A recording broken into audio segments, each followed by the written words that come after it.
Hold on. Murisego. Ini sekarang belum kau shalom. Nagori nuko cakaran ni macam mana zari ni? Next situation.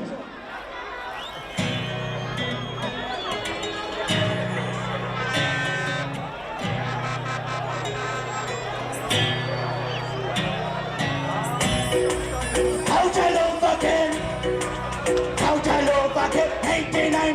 89, you're still. This is the one that Kwedu. Everybody, Kwedu. How do you talk with why? What did they say? Everybody. Kwedu wakasiyana ne kwenyu. Kwedu wakasiyana ne kwenyu. Kwedu kuri uniki. 3 days kwedu iwani wiki. Kwedu wakasiyana ne kwenyu. Kwedu wakasiyana ne kwenyu. Kwedu kuri uniki. Kwedu tunokwira miti. Kwedu kune hukude mukaka. Lockdown takapedza teka. Tinombozvikatira mateka tichizvidzingirira tichizirova teka.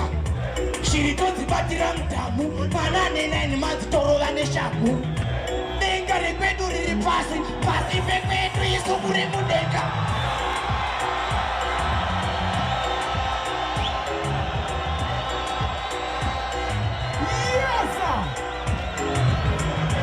Kwedu wakasiyana ne kwenyu. Kwedu wakasiyana ne kwenyu. Kwedu kuri uniki. Iko manje. Ati ise nyama mfiriji. Firiji ndiyo atinoisa munyama. Ati ise mota mkaraji. Karaji ndiro ratinoisa mota. Ati bige doro remtimu. Tinobika mtimu wedoro. Kwedu atitambe nenguwa. Nguwa ndito tinototamba neso.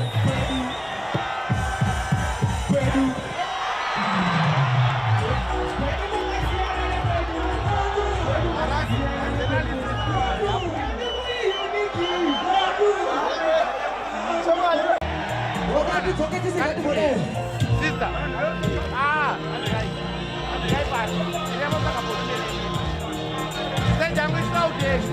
Harare, do you see what you say? Harare, do you see what you say? Harare.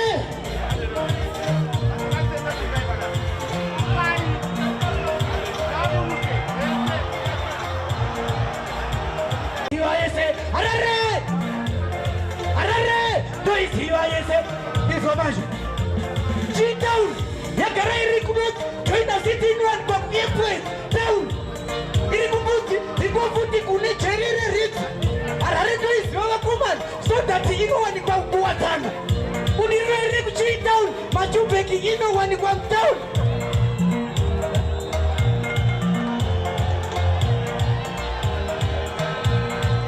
Next you know.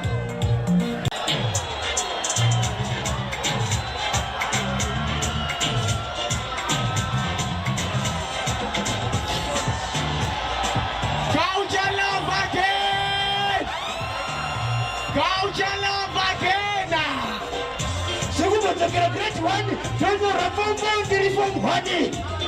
Next to teacher, last to Julie. Jagayenda.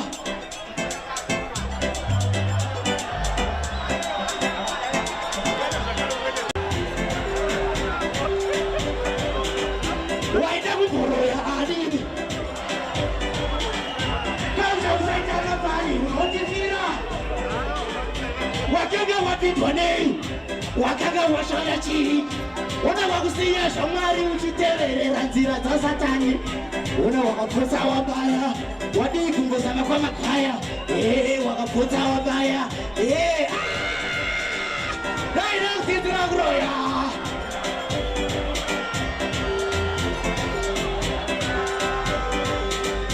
Waida kupolo ya adi.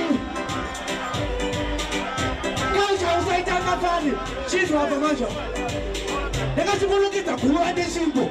Richimbo randi nunge tuone simbo. Nikatiwa yoyo. Furika. Richimbo ra furika one side. Chimbo ndadongorera mukati ndi chimbo ndaona chituna chimati. Koi moisi ere. Ini ndo kona tumo.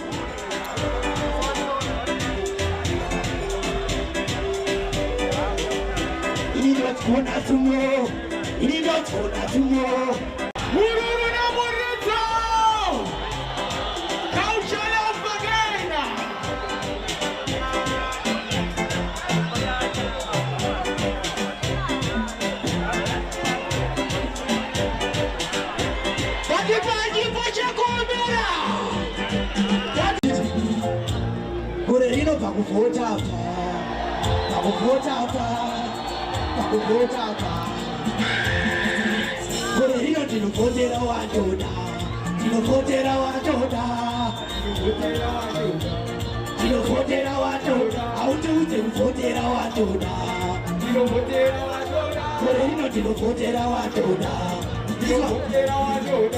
No, no, tu tonti fotere ui, ini digi sound dija fotere ui, ende change ndiri deka box, message just deka box, auti ute we ku fotera, no fotera wandinoda, no fotera wandoda, no fotera wandoda, morendo no fotera wandoda, no fotera wandoda, auti ute ku fotera wandoda, no fotera wandoda, no fotera wandoda, no fotera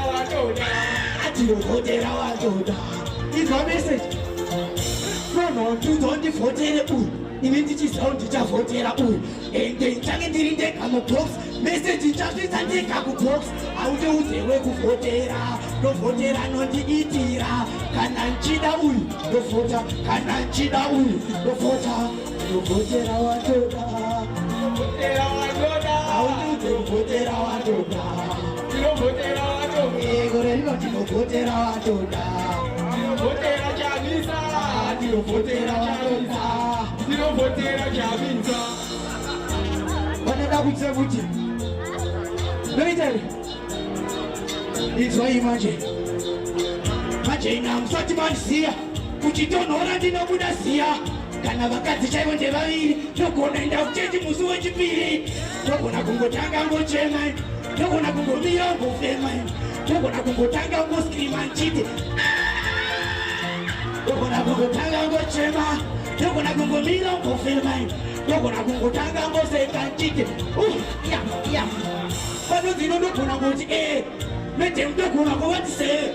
Ndokona siya opera utiwa. Ndokona ngoti tuma tiwa. Ndokona kungoma kungonasi. Ndokanda batwa nepaparasi. Ndokona kungatine masoro.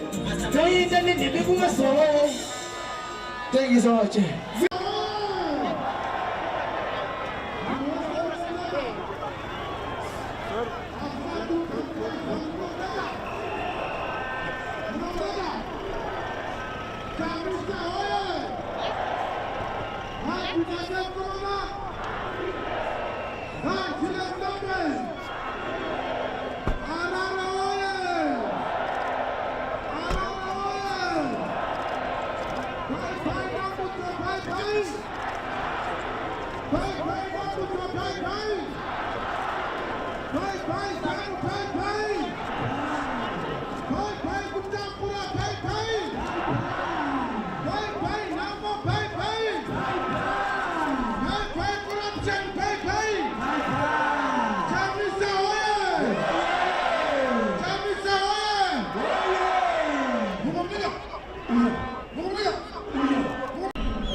Sorry.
former president of Mozambique, President Chissano, His Excellency,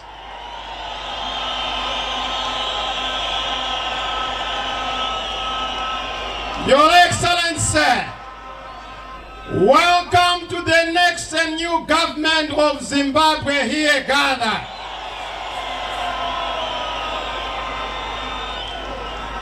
The President brought his delegation, the esteemed excellencies with his team.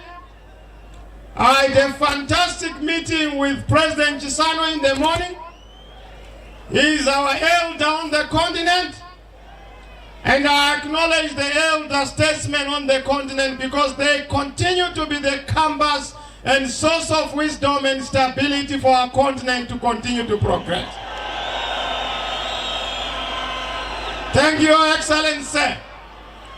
I was informed that he attended the meeting yesterday or the day before in Vishavane at a ZANU-PF meeting. You have seen the difference, Your Excellency. Because there is joy here, on the other side there is no joy. We are happy people in Zimbabwe.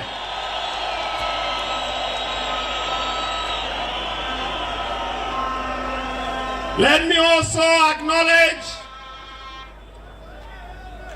the head of the Namibian Election Observer Mission here present, the Zambian ambassador who is part of the AU COMESA observer team. Let me also acknowledge the Namibian ambassador to Zimbabwe here present, the South African ambassador who is also here present.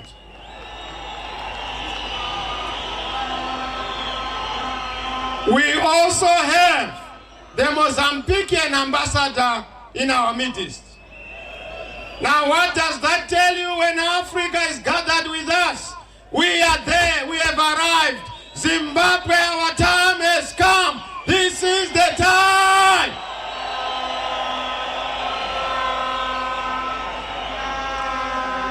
We also have observer missions, the European Union Observer Mission, the AU COMESA Observer Mission, the SADC SIOM Observer Mission, our pastors here present, ministers of the word. We also have traditional leaders who have requested not to be mentioned, otherwise they will be in trouble. We acknowledge our traditional leaders here present.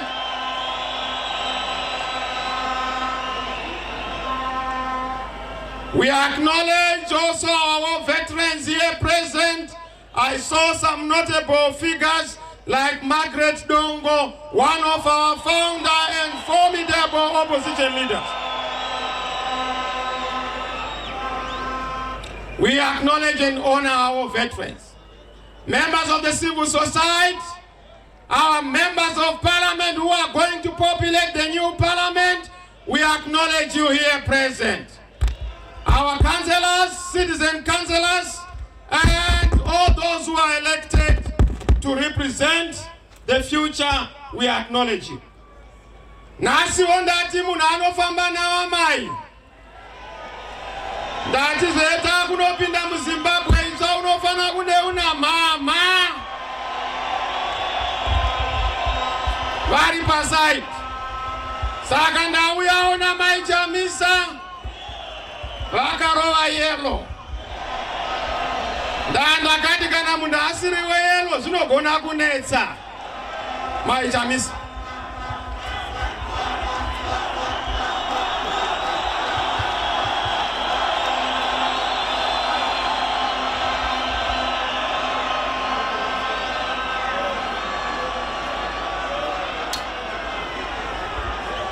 Chamisa oye! Chamisa oye! Zimbabwe oye! Harare oye! I would like to take this opportunity to acknowledge all the dignitaries here present and say all protocol observed. Cheptanga ndoda kukwazisai mose ma citizens makadi henyu. Toda kutora mukana uno kuti tese muzuva rataurwa namufundisi mangwana tinamatire nyika yedu. Vana mai mangwana titore nguva yedu kunamatira nyika yedu, tichinamatira ma-elections ari kwa musi wa 23 August kuti aitwe murunyararo, tivhote murunyararo, zvipere murunyararo. Mwari vatikundise murunyararo. Maita henyu.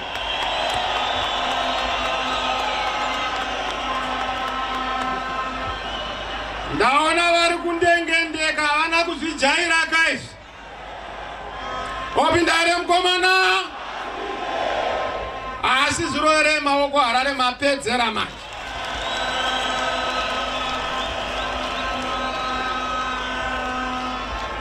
Ndoda kutanga nekutenda vana veZimbabwe vose, nyika yose. Ndandiri kutaura kuti for the past 2 months I've covered 28,000 kilometers. Ndakatendera ndikaadresa misangano inodarika 75. Ndakaita misangano yakabhanwa nemapurisa inodarika 100. Asi kwandakaenda kwose nyika yabvuma, denga rabvuma kuti mukomana ngapi. Ndati denga rabvuma kuti ngapinde. Opindare mukomana.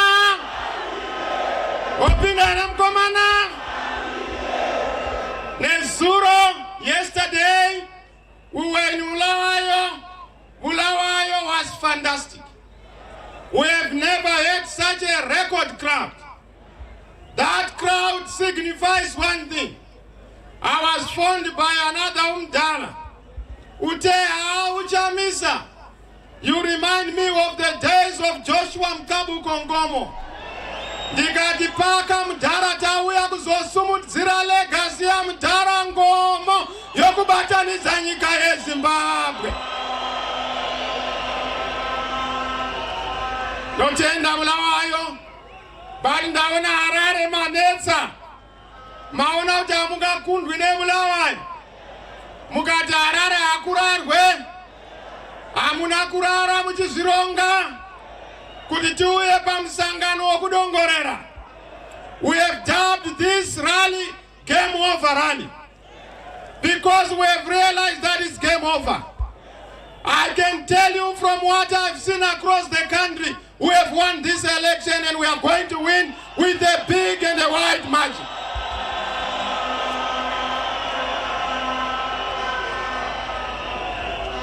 We are the leading party in Zimbabwe. ZANU-PF are the ruling party, but we are showing them the exit door because we don't want a ruling party in Zimbabwe.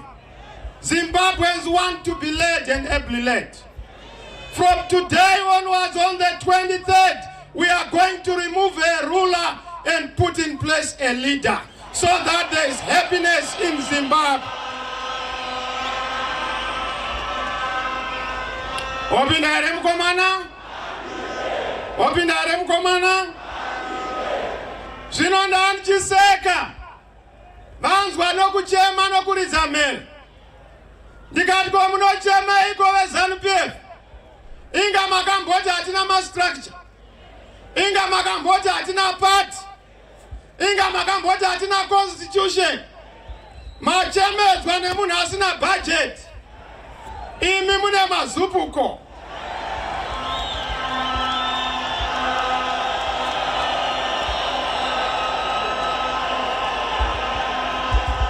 Harare yaramba kuzokera ichipita nyika yeuranda.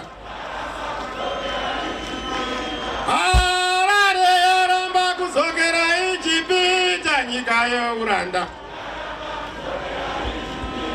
Munhu wese nai funza nyika yeuranda.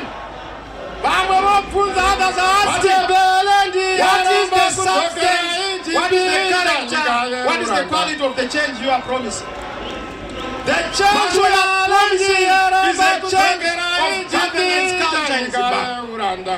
The change we are going to have is a change of government structure in Zimbabwe. The change we are going to have is a change of the government structure. You have seen President Chisano here. The first thing we have to do is to restore Zimbabwe to the family of nations. We have to go back to the Commonwealth. We have to go back to the family of the nations. We have to make sure that it's not dealer. My sanctions are not Bamangwana, but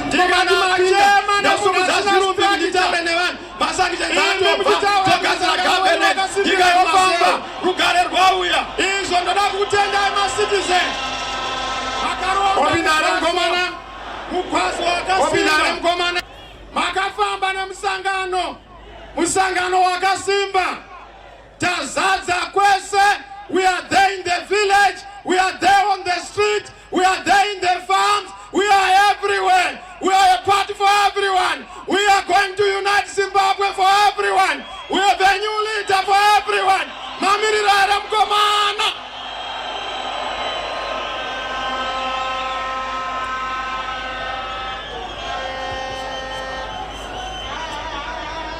Saka nasi ndauya. Chandauya kuzogadzirisa kwatakananga. But ndada kuti zokudzai. A lot of you are so scared and worried that there is going to be a repeat of 2018. That we are going to be cheated again. That we are going to be rigged again. I want to tell you the good news. God has remembered Zimbabwe. Can I repeat this? God has remembered Zimbabwe. Makorokoto Zimbabwe. Nokuti hakuna munanomira kana denga raronga plan. Denga raronga plan, denga harifoiri. Plan ya mara harifoiri. Ilinda tanga kugadzira cabinet. There is no way we are not going to form a new cabinet. There is no way we are not going to have a celebration. There is no way we are not going to have an inauguration. Let's start preparing for our inauguration. Let's start preparing for our celebration. Munu motapirirwa onyika imbonye mwerera. Opindare mkomana? Opindare mkomana? Dakanga na taura. Dikati su. Takataura tikati patirkwenda. We are going to avoid a repeat of 2018. Vamwe vari kufunga kuti marwisirwa atakaitwa neZANU-PF tisina kumira parizvi. But we are standing. And I want to thank you, citizens. You have carried the campaign. We are not donor funded, we are citizens funded. We are not driven by any region, Western, Eastern. We are driven by you, the citizens. I'm proud that I have no master except God and the citizens of Zimbabwe. Thank you, Zimbabwe, for supporting your project. Those who are in the diaspora, Masumuka nemsangano nzurore maoko.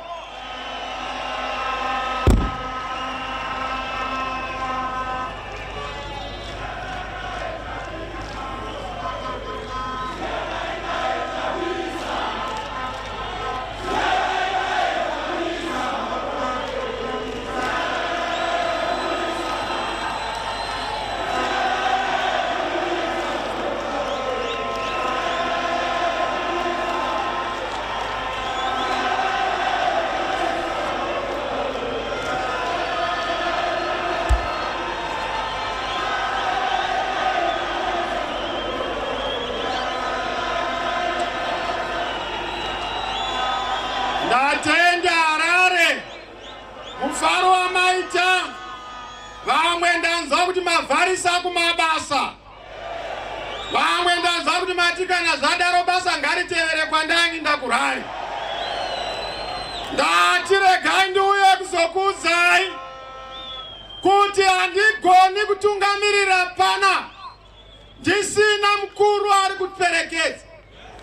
The reason why vehasha vatadza wenyasha inyaya yokuti denga rakatendera, inyaya yokuti muridzi watendera.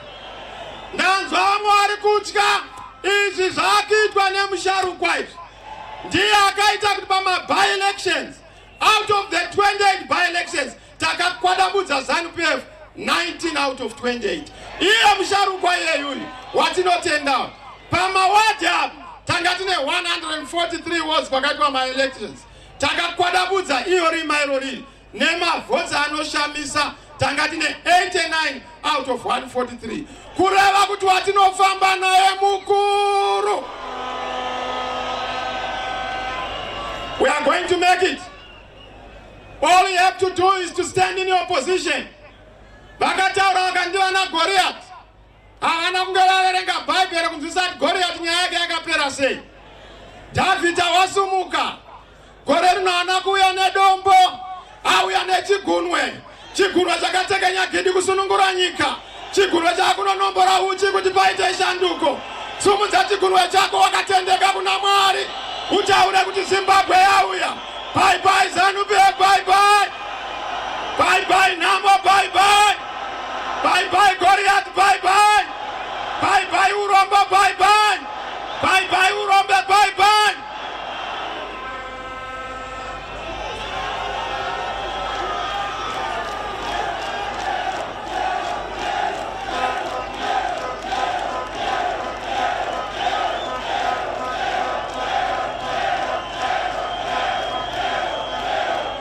Asi Harare, ndaona makusika uko nehuwandu hweziroere maoko. Harare ziroere maoko.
I want to hear what you are saying. That is our mantra. Under our government, we are not going to discriminate. One of the gestures I'm going to extend is to extend to the outgoing president, Mr. Mnangagwa. I will not strip you of your titles as a former head of state. Let us build the country together. Advise where you can. Where we need to work together, we will look. We are not going to be retributive. Let bygones be bygones. Let's move the country together. Asibambanen, askambe daonye, tibadazi nyika yedu yende mberi. Obindare mkomana. Kuna wari ku ZANU-PF. Aisiri nyaya mapatoi. Go and vote for your future. Go and vote for opportunity. Go and vote for happiness. Go and vote for light. Tataura tikati sukupinda kwedu. We are going to have a president for everyone. We are going to have a government for everyone. We are going to have an economy for everyone. We are going to make a Zimbabwe to be a Zimbabwe for everyone. Variku diaspora 5 million peka imabhege mudzoke. Mabasa ava kuno nyika yavhurwa. Zvavhurwa nyika yanaka.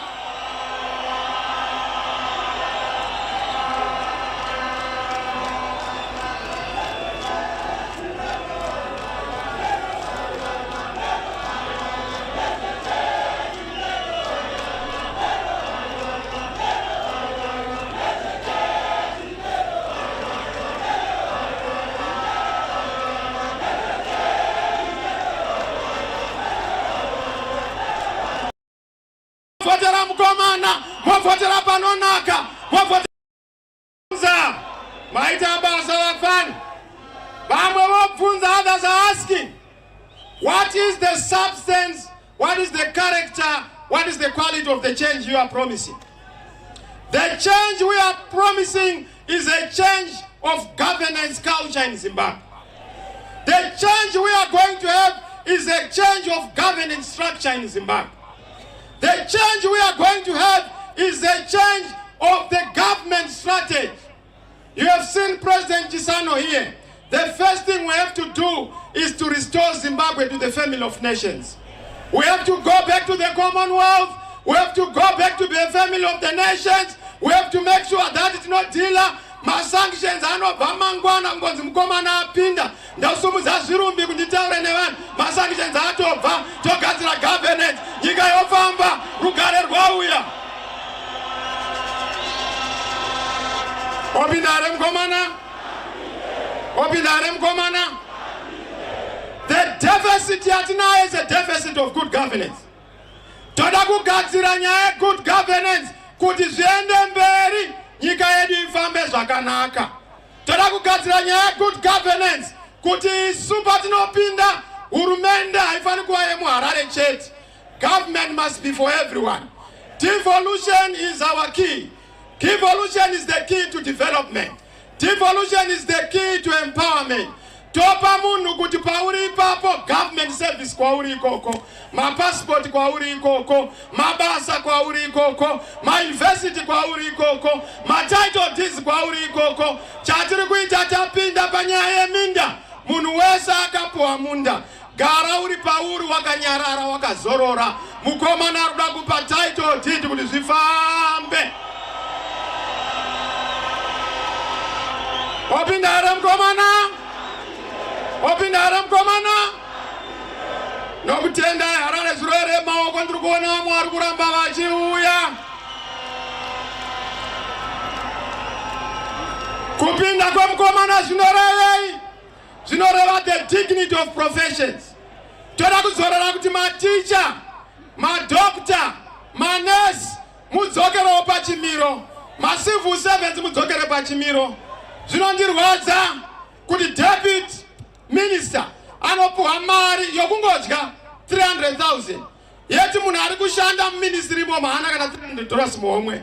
Tapinda hakuna mari yemashefu, mari yese inofana kupinda muhomwe yevanoshandira nyika, macivil servants, maticha edu, vashandi venyika yedu vodzorerwa their dignity. Opindare mukomana?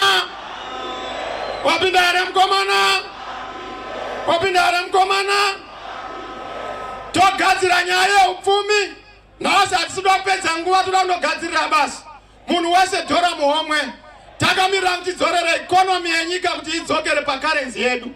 Tozoita currency yedu yakasimba kudarika iripo iyi.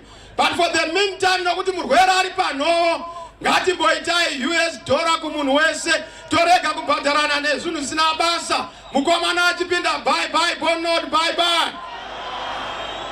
Tombotsveta US dollar to stabilize our economy. Tombotsveta nyaya yokuti tinoshandisa mari iyoyo, but it's not sovereign for us to use the currency yeine imwe nyika.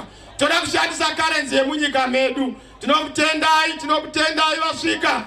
We want to welcome those who are coming in. We appreciate our delegates. Welcome. Zimbabwe is for you. We welcome you. We love you. Thank you. This is the home of the future. Ndikuona vakuru veSADC, Dr. Nevas Mumba, who has also just arrived from SADC. We acknowledge you, Reverend.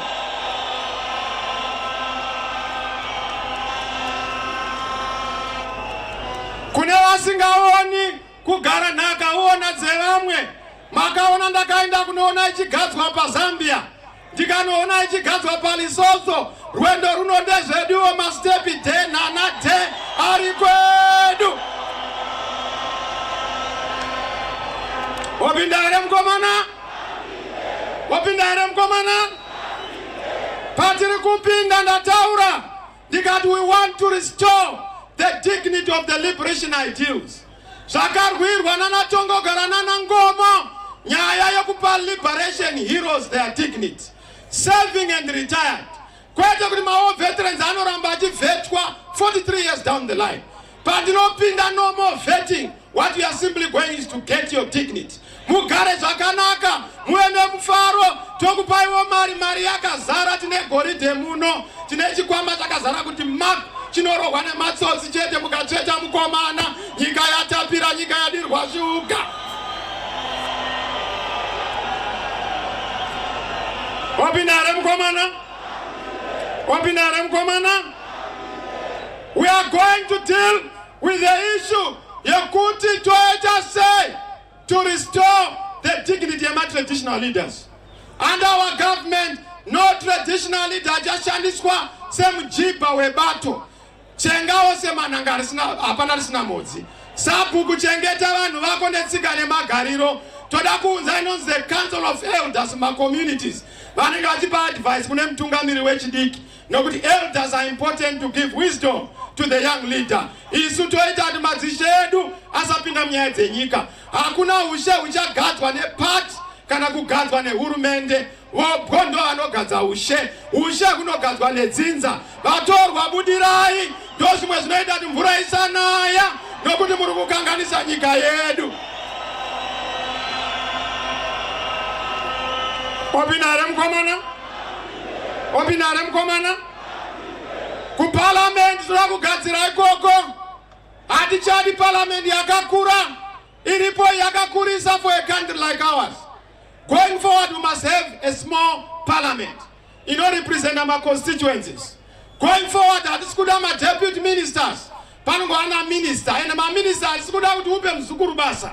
My minister anongwa 15 atokwana. Kana usina kupinda enda anotsvaka basa ku industry. Ku politics haisi restaurant. Politics akutiwe mari. Hatidi vanhu vanotsvaka mari ku politics. Opinare mukomana? Opinare mukomana? Hurumende yedu inenge iri yerudo. Hakuna munhu acharohwa muhurumende medu. Ropa rakadeuka nepolitics. Vanhu vanorohwa nokupisirwa micha every election. Takaluza our boy Tinashe Chitsunge because of politics. We don't want political violence in Zimbabwe. We want peace. I have clean hands. Zimbabwe, try me. My hands have no blood. My hands are not corrupt. Try these hands. Try these hands. These are safe hands for you. Can you try these hands? Open the Mkomana. Mkomana ndura kunzota akamira pasaidi abano taurawo kudaro here. Tione kuti zvinhu zvinofamba sei akaramba. Ndandataura kuti going forward, starting with the next election. Hakuna ma elections anetwa munyika muno tisina kuita a presidential debate. I said Vamunangagwa, I'm challenging you. Let's have a presidential debate so that people can choose to see who is better between the young one and the aging one. Who is better?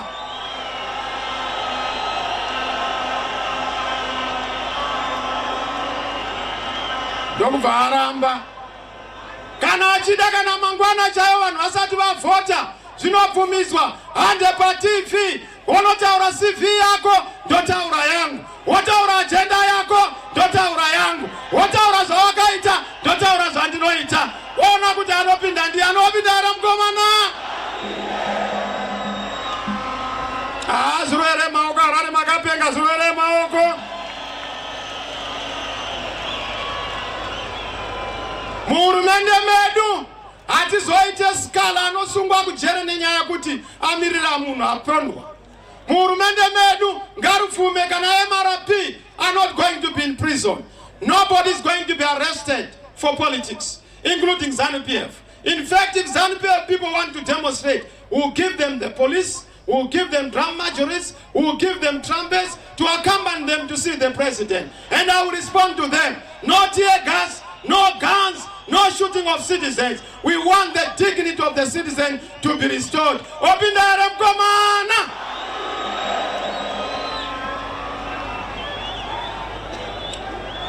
Ainda pezenda unati makwana minda kwende. Harare ngati uta. Ndapeza ka Harare. Muchiri kude. Ayi waka akusi kuvota ka.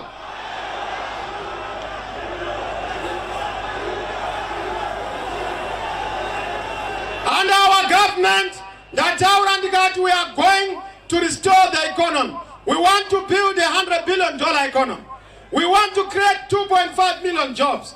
We have all the work done and laid out. We have what is called the RATS policy, Rapid Accelerated Transformation of the Economy. Try us, you will see what we are going to do. We did it during the inclusive government. I was your Minister of ICT. We didn't have SIM cards in this country. I told you that the SIM cards are going to be everywhere. I told that you are going to have all these phones. I can see we delivered on that one. But try me for this position. You will never regret. Nyika yadirwa uchina mukaka. Ndiambuke Kenan. Dirove kungwa tsuku. Ande vota. Mwavotera mkomana. Mwavotera panonaka. Mwavotera pauchi. Wapindara mkomana.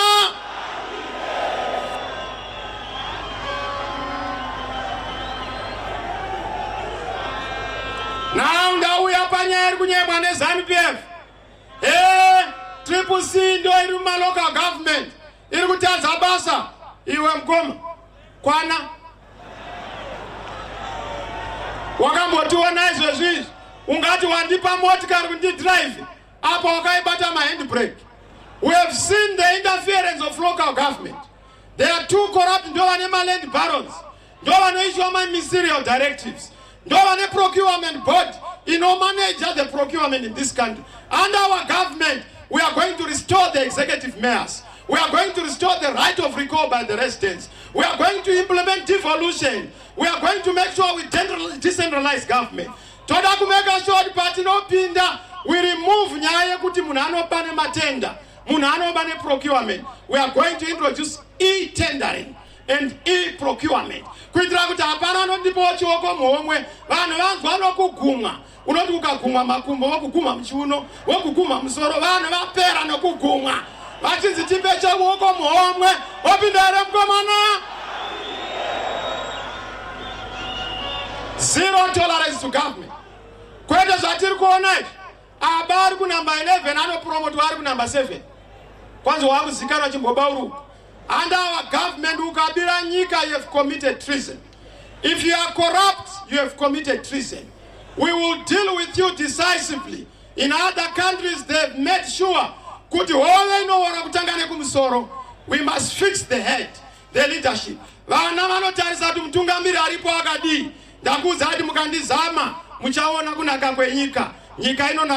Within a short space of time, Zimbabwe ngeane mabasa. Pakanza hapana basa, panenge pakanza hapana munu. Mafektora akavarwa, anenge avhurwa, kids sipo, zinenge dzawanikwa, vanhu vanenge vane mari muhomwe, nyika inenge yakunakidza, woenda kunorooravo, woenda kunobata nhamo, woenda kunoona zvinhu zvese hazvichaite, woenda mufaro, vana vachienda kuchikoro, grade 1 to 7 vachienda mahara, vachipuhwa mari, vachipuhwa chikafu, maticha achitambira mari, opindere mkomana.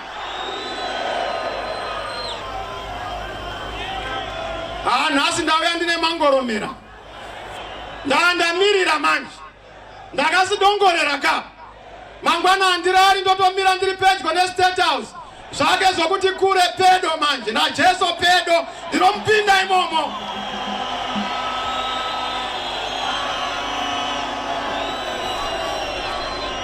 Bye bye Munangagwa, bye bye. Bye bye ZANU-PF, bye bye. Bye bye Kushaya Mabasa, bye bye. Bye bye Uromba, bye bye. Tombo chinjana ne South Africa. Zokutsvaga mabasa ku Johnny Bodo. Johnny chimbouya okuno utsvage mabasa. Nyika yanaka, nyika yodirwa shuga.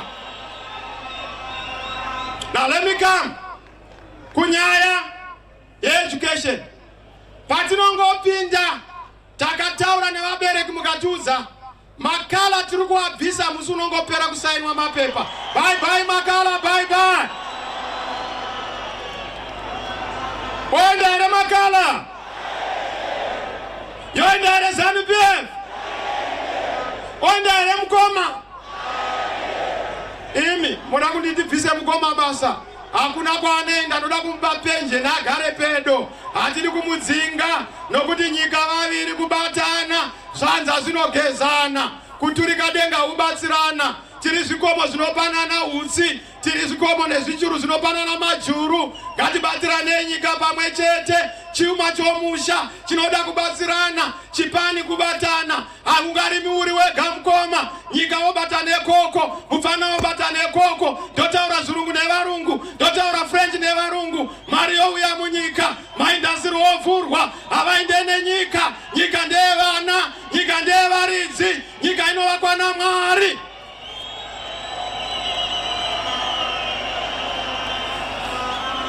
Wapinda here mukomana? Wapinda here mukomana? Kana tagadzira nyika, hakuna achanetswa madhara ne 65 years and above. Haisi noma kuti munoramba muchirosvika pakufa muchingoshanda. If you are 65 years and above, unofana kupuwa mudyandigere. Maneta nemudyandimire zamai mukomana akupei mudyandigere. Wapinda here mukomana? Wapinda here mukomana? Ndouya ndichiti mainzwa agenda yedu yehurumende isu tatarisana ma-elections musi 123 in 2 days time. Ndanyorera zeki mangwananani, ndataurawo nema-observer missions. I have indicated to all the observer missions that what is happening in Zimbabwe is unprecedented. The way my brother Mr. Mnangagwa is so scared of this election, I've never seen it. He started with the delimitation, he was fidgeting. He went to the gerrymandering of boundaries, he was fidgeting. He went to even impose certain people to be triple C double candidates, he is fidgeting. He has refused to give us a voters roll, he is fidgeting. He has said we will not see the ballot paper, he has even rigged the alphabet. He is M, I'm C, I must be number 2. He has put himself at the top on the other side. Why? Because he knows that the writing is on the wall. Mene, teke, fasi.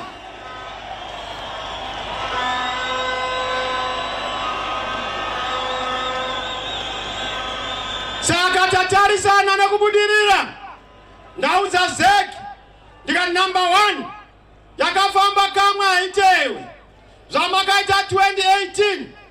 That insult, that rigging cannot be repeated again. I'm a peace-loving man. You know I love peace. And I'm going to maintain peace. Loving peace is not a weakness.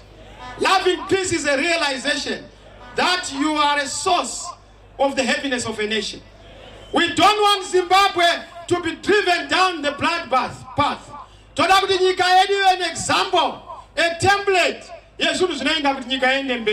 So we have said to Zek, number 1, we want to see the voters roll you are going to use. And that voters roll must be authenticated so that we are not going to be surprised on the day in question. Number 2, we want the ballot paper that is for the president and for the MPs to be given to us as symbols so that we validate. We want to know where you are printing the ballot paper so that we can also have security checks. We don't want ghost ballot papers. We don't want ghost polling stations. Tataura tika transmission yema votes pano baba V11. Toda kuwatevera kusvika asvika paanoverengwa. Nyaya mamuchitaura muchironga ndakunzwa yangu. Ndandine nzeve kwese kwese. Mumapurisa ndirimo, mumasoja ndirimo. CIO tititi. Hakuna chamunoita chandisingazivi.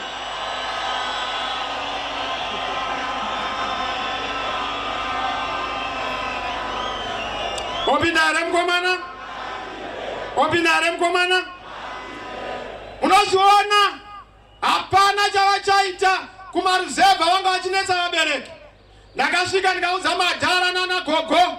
Ndikati vakavachikunetsai. Vakati pamberi. Iti alright pamberi. Vatibvunzati pamberi pasingasvikwe ndepapi. Kubva 1980 pamberi. Mugabe muridzi wepati akasiya ijata akati mutanda uya uiti une masvosve endai pamukomana. Vharai zanu pepu uyai kumukomana. Wapinda here mukomana? Wapinda here mukomana? Kupinda kwemukomana zvinoreveiko? Zvinoreva mufaro kwauri. Ndosaka tiri kuti Zek, we want you to be professional, independent, and to announce the proper result. I've already put the whole country, I've put the whole region and the continent on notice that please respect the outcome of Zimbabwe. Respect the people of Zimbabwe. We are going to vote, isn't it? Are you going to vote for change? Are you going to vote for change? When we have voted, we want that result to be respected. They will try, First, you are not a legal institution. Get out of ZEC. Get out of elections. Get out of communities. Kana mukanetsa tinouya ikoko tokubvisai kuti bvaipo tine mapurisa tokubatai sezvatakaita kubhikita sezvatakaita kuzaka tine capacity yacho. Stop intimidating the parents. Toda kuti sfaz rambai muchita zveZANU-PF idipfe wenye aikenowati pfo hakuna kwamunoenda. Opinare mkomana? Opinare mkomana? Opinare mkomana? Saka plan yawo, because we are going to recount the presidential vote first. We don't transmit and post or affix the V11s on the polling stations. And I've told them, we will not accept not fixing the V11 per polling station. My vote is the following denims were Thursday. Ndava ndimu no vote and it. Ndimu no verengerwa ma vote and it. Kana apeza kuverenga wana nzo pa polling station and it. Ndo patinotanga kupemberera ipapo. Toda kurova mdara wangu uyu kuseri ne kuseri. Sengoma ejeke nishe ndibasire iwa hamaza.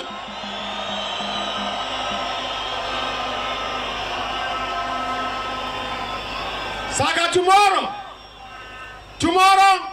we are dedicating time could tie up the loose ends.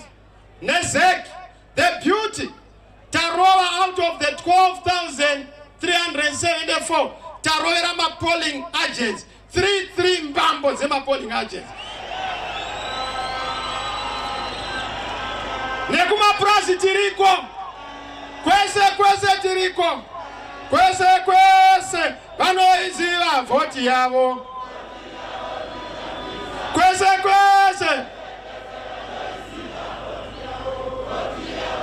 Harare andisukukunzwai Harare. Kwese.